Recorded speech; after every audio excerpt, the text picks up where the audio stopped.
halkan sadaffaati halkan kun efa ilmoon tiyya badde rabbii irra na dhaabaarra hulaa oromoo takka takkatti hin qabadha malee hin taa'u yoonin arra kiyyoo dhabe biiftuu man ajjeesa biiftuun tamana ishii beekuu miti yoonin an du'e qofa na quba qabaadhaa isiniin jeetiin jiran obboleeyyan kiyya isin hundinuu. Assalamu alaikum warahmatullahi wabarakatuh. Jirra jirtani hordoftoota fi kabajamtoota kiyya kan jaalalaa kan gammachuudha. Onnerraan isin jaaladha du'aa'i naaf godha. Jabaadheetin jira du'aa'i naaf godha. Inshaa Allah du'aa'i naaf godha. Waan takka wanni nan irra ga'een jirtu jechuun hanga za'aa tanaa ilmoo dhabee. Ilmoo dhabee hanga za'aa tanaa haga guyyaa sadiifin deema kun warra. Halkan sadaffaati halkan kun efa ilmoon tiyya badde. Efa ilmoon tiyya badde halkan sadaffaati jechuun waan takka wanni nan irra ga'e wanni namni illee naa irra ga'e hin jirtu jechuudha. Kalaamni tokko kabadhoo naa deebisallee kabirraan naa deebisallee hin jiru. Obsii malee taa'ii malee akkamittiin taa'a.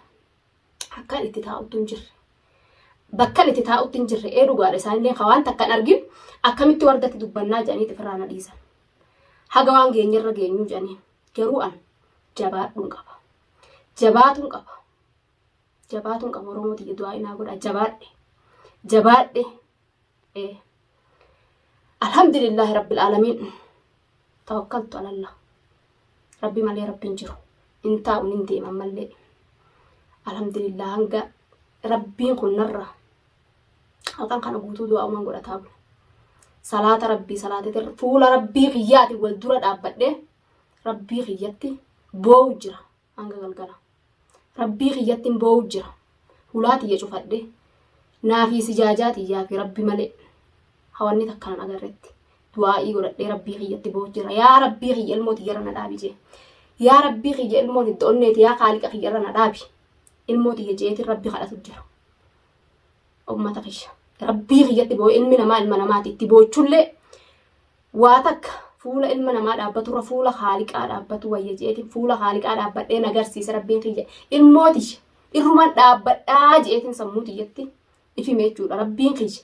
Deem jeerra hin taa'ini mana kana. Deemii na kaaftee jirti. Taa'ii obsinaa jedhamti obse qabu dadhabeetiin jira. Waa takka wanni isaan irra naagan guyyaa sadii guutuu yoo duute jedhanii du'aa'ii godhan guyyaa sadiitti. Ani immoo duute jedhee du'aa'iin godhu ilmoo tiyya guyyaa sadiitti maalan godhaan guyyaa sadii guutuu ta'a. Taa'ee boo'a hin boo'u imimmaa kiyya dhiqadheetiin salaata kiyya salaatee rabbii kiyyatti tawakkaltu ala Allah jee karaa qabuu deema uummata kiyya. Deemuuf hin deema halkani sa'aan tunillee halkani ammallee halkani yoon hin gabbaye numan kora baasa. Makiinadha kanaan deemee nageessu numan dhaqa mana kiyyoo sanfallee hafuura dhageetiin jira naannaa numan dhaqa rabbii irra na dhaabaarra hulaa Oromoo takka takkatti hin qabadha malee hin taa'u. Takka takkatti hin dhaqee hulaa Oromoo guutuu harkaa qabadhee ilmoo tiyya sheenaa ba'a malee hin taa'u.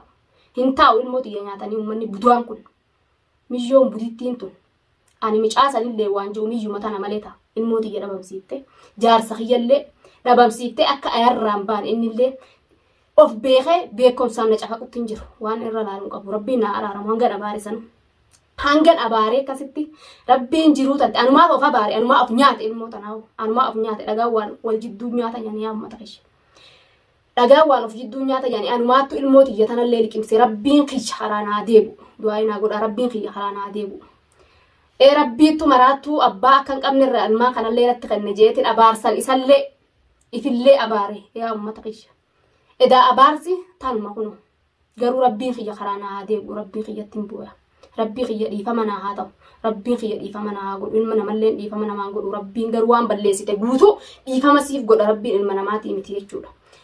Isinillee dhiifama naa godha obboleeyyan kiyyaa jaarsa kiyya kanallee mee dhiifama godhaaf rabbumaa jecha fayyaan qabu inni garuu gaafan ilmoo argadhe isallee nama wallaan akkan godhuun qabu.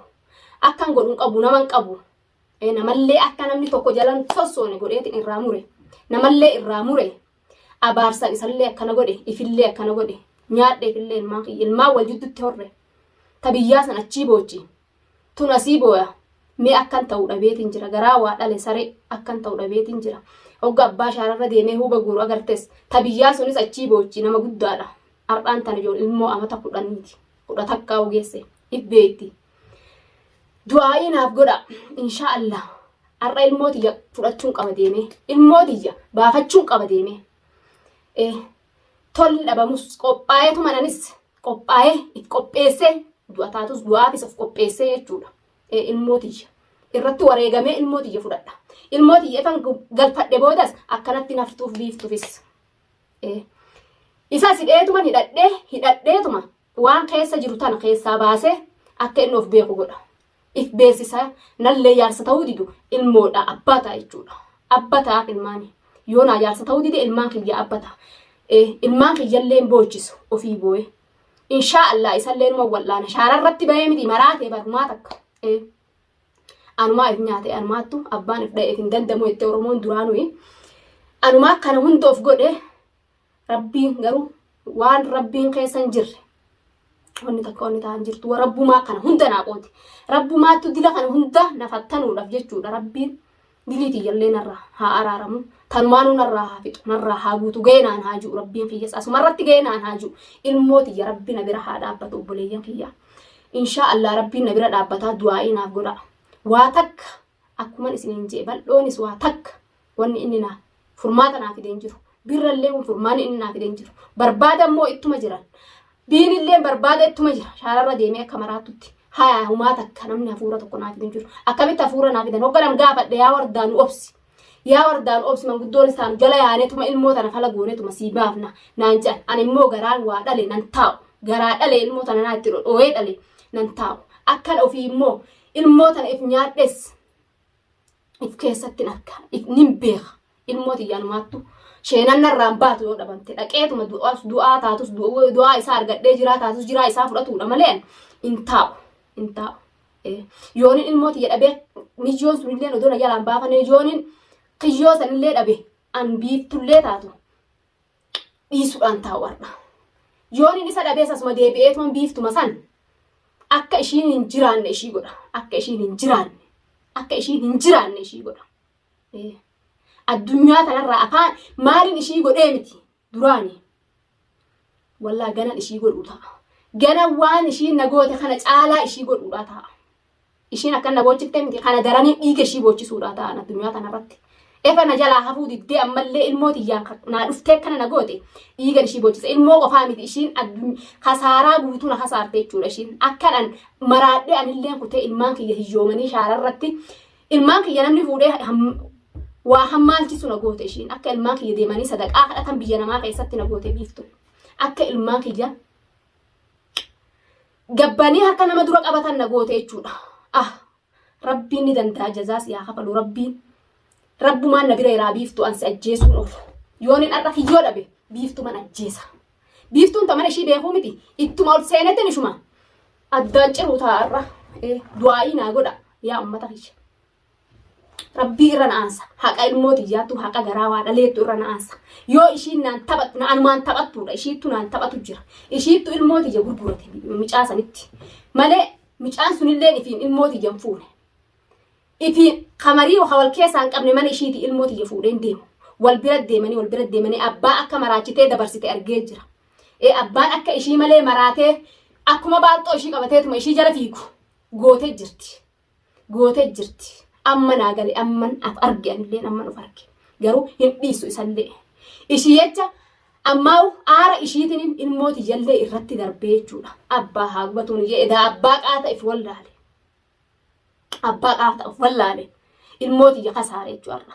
Inshaallah in kasaaru ilmootiyya naaf galti ilmootiyya naaf mul'atti garuu biiftuun addunyaarra hin deemtu. Biiftuun magaalaa sanaa kana keessa hin deemtu wajjin taani anaa jiraata taani ishii jiraata. Ishii fi kiyyollee jechuudha.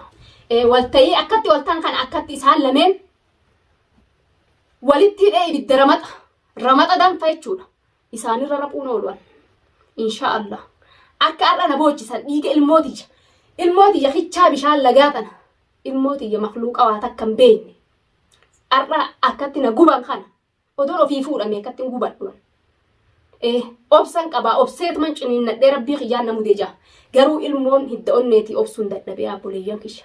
Obsuun dadhabee obsee garaan akkamitti na ciisa mana kana keessa. Du'aa umanaa godhaa isin. Ilmootiyya. Kanallee taa'ee ayyooticha. Rafi jeenitiin rafee. Isallee rabbiseetiin akka innillee na dhageenye. Sagalee xiyya sanallee akka na dhageenye jeetiin suuta dubbadha. Raffifadheetiin hulaa itti cufadhee. Rabbiin naa eega kanas. Hundaa'uu rabbiin naa eega. Sanillee rabbiin naa eega. Waa takka godhuu hin danda'u kiyyoon ilmooticha. Bakka fedhe yoo bakka feete geessite magaalaa tana keessaa baafteetu yoo bakka feete geessite kiyyoo ilmooti yoo waan takkan gootu garuu ansumarraan kafaladhati maallaqa wardarraa barbaada ittee maallaqa ichi ilmooti akkana gootee miti ansi kafalchiisuun oolu maallaquma sanuu si an akkatti sirraa laal gannaquun oolu ni agarta ati ilmoo marquluuqa tana qabeetu wardarraa maallaqa fudhadhattee miti wardaan taqaata maallaqa taateef maallaqa san si godheetin si agarsiisa akkuma siin jeesanii na eeggadhu siifi biiftullee na eeggadha eessatti hin taa'u garuu bal'ootillee narra laalin birraa keenyatillee narra laalin isin hundinuu narra laalin garuu yoo nan du'e qofan awwaaltan malee yoo handhiirra na aansuu baatee akkan ta'ellee isin ni jirtan na awwaaltan na wajjin dhaabbachuu jirtan ni agartanii garuu garaa dhalee karaan itti taa'uttu hin jirre bakka dhaan itti taa'uttu hin jirre jechuudha. Eda dhaabbadhee na deebifte manatti rabbii hijaa wajjin dhaabbataa bulee waa takkan agarre oole dhaabbataati waa takkan agarre haga ilaa za'aa tanaa ilaa leellii kana oduman gurra banee dhaggeeffadhu oduman gurra banee gogo ilmootiyya sagaluma ilmootiyyaattu gurra kiyya keessallee na iyyuu jira yaabboleeyyan kiyyaa.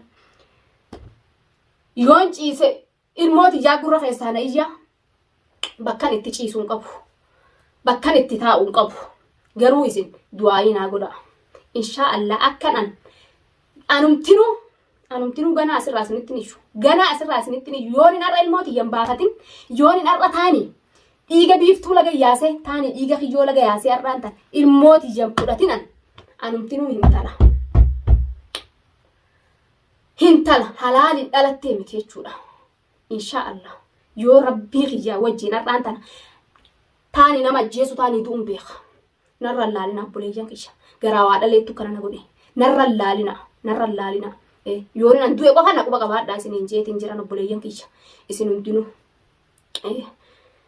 wardaan maraatullee naan hin jira ilmoon na maraache maraadhetiin jira ilmoon na maraache nama waa meeqa dhabeen ta'e jechuudhaan addunyaa kana gubbattin garuu rabbii kiyyan dhabne alhamdulillah summa alhamdulillah rabbii kiyyaa waliin dhabu kanallee jee ifin yaadadha laal keessatti ifin yaadadha jechuudha maraadhellee ifin maraachu isinillee maraachu yaa ummata kiyya wanni isin gootan du'aa'ii qofa garuu hadu'e boolla laman guutu yoon du'ellee booluma takkan guutaa garuu rabbiin kiyya hojii males hin du'u yoo rabbiin kiyya harka namatti duuta duraan naan jee duruu naa katabe sun abbaan fedhe akkan fedhe ta'ullee na ooluu hin danda'u jechuudha garuu ilmoo dhabii mana kana keessa guyyaa meeqa guutuu rafiin waan fakkaatu miti eessatti dhaabbadha ol ka'a bana hulaa tana ban sagalee ilmootiyyaa maraadhe jechuudha saniifuu amma jabaadhetuman kunoo qopheeffadheetiin jira an qophaayeetiin jira